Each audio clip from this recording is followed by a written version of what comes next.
Welcome, and thank you for listening today.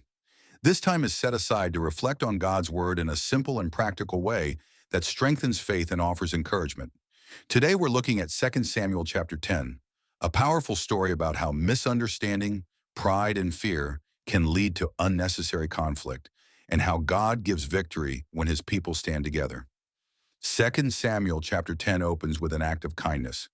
King David learns that the king of the Ammonites has died, and he decides to show kindness to the king's son, Hanun.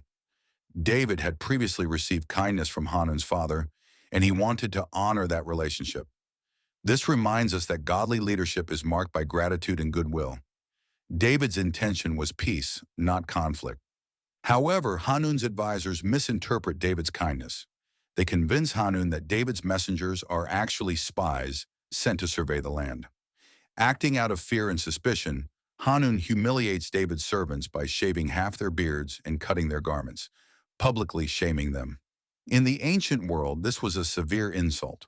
What began as a gesture of peace quickly turned into an act of disrespect and hostility.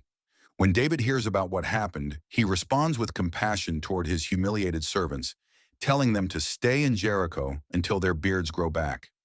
This detail shows David's care for the dignity of his people. At the same time, the Ammonites realize they have made themselves enemies of Israel. Rather than seeking reconciliation, they double down on their pride and hire mercenary armies from surrounding nations to prepare for war. The stage is now set for conflict that could have been avoided. The Israelites, led by Joab and Abishai, face a difficult military situation. They are threatened on two fronts by the Ammonites and their allies. In this moment of pressure, Joab speaks words of courage and faith. He tells his brother that they must be strong and fight bravely for their people and for the cities of their God, and that the Lord will do what seems good to him. This statement reflects a balance of responsibility and trust, doing what is right while leaving the outcome in God's hands. As the battle unfolds, God grants Israel victory. The hired armies retreat, and the Ammonites withdraw into their city. The conflict that began with misunderstanding and pride ends with defeat for those who rejected peace. The chapter shows us that pride and suspicion can escalate small situations into major conflicts, while humility and wisdom can preserve peace. There are several lessons for us today. First, not every threat is real. Sometimes fear and bad counsel cause people to misinterpret good intentions. Second, pride can lock people into destructive choices. The Ammonites could have sought peace after realizing their mistake, but instead they chose to defend their pride and escalate the conflict. Third, God honors courage that is rooted in trust.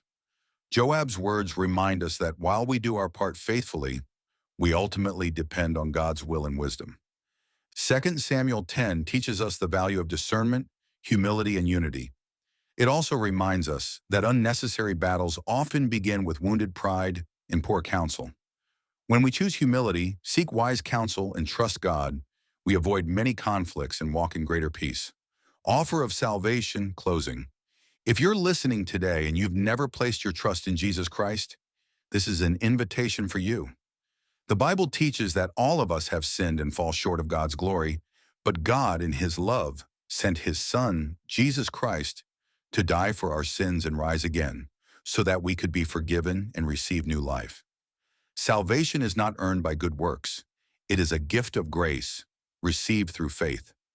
If you would like to begin a relationship with Christ today, you can speak to God from your heart. You might pray, Lord Jesus, I know that I have sinned and that I need your forgiveness. I believe you died for my sins and rose again. I turn from my sin and place my trust in you as my Savior and Lord. Please forgive me, make me new, and lead my life from this day forward. Amen. If you prayed that prayer, welcome to the family of God. I encourage you to read the Bible, connect with a Bible-teaching church, and continue growing in your faith.